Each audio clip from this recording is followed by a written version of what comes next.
something, I'd like to share some ideas and thoughts with you. I'm not asking that you believe anything that I say. I'm not asking that you agree with me. I'm merely asking that you stand on and in the conversation that we'll share with you this evening. And if there's something that I say that can fit and work for you, I say use it. If not, discard it and let it be. Is that all right? Yeah. Say, that's fair enough.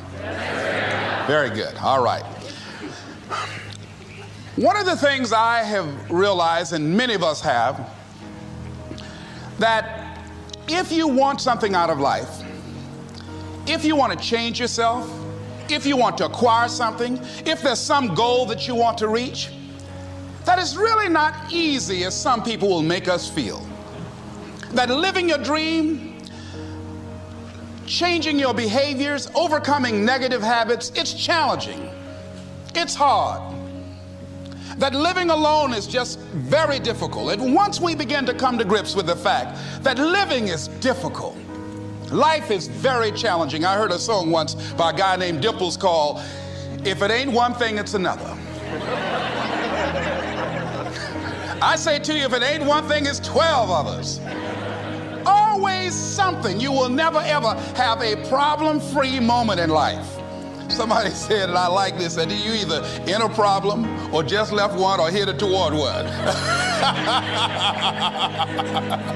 Anybody found that to be so? Raise your hand if you know what I'm talking about. I mean, there's always something. So how do we begin to nurture that hunger? What are the characteristics or the qualities of people that are hungry? What will it take for me to get some of the things that I want? And being hungry for those things, number one, you've got to work on yourself. It's very important that you engage in an ongoing process to develop you. Spend more time on yourself than what you've been spending. It's very important. You owe that to yourself. I was reading a book by Og Mandino called The University of Success. Read one line, gave me a chill. I didn't have to read anything else in the book. He said, many of us never realize our greatness because we become sidetracked by secondary activity. We spread ourselves too thin, don't know how to say no. And we find ourselves doing all kinds of things and never ever have time to do those things that we need to do to work on ourselves. And then there goes a second, there goes another second, there goes another second, and we can't stop and hold time. And before you know it, you wake up one day and you're behind on your dreams and your bills. So decide that you're going to take some time to work on you, that you deserve that from yourself, that your life deserves some prime time. Because you are creating your own production. As Michael Todd would say, you are the star of your show. You are the director. You're writing the script. And you will determine whether your life is a smash office hit or flop. You determine that. Working on yourself, talking to yourself. That's so very important.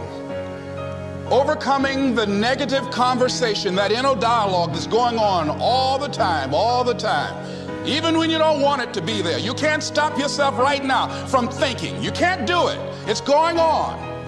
And so learning how to empower yourself, part of doing that is standing up to yourself. You've got to stand up inside yourself sometimes and say, shut up. You've got to do this.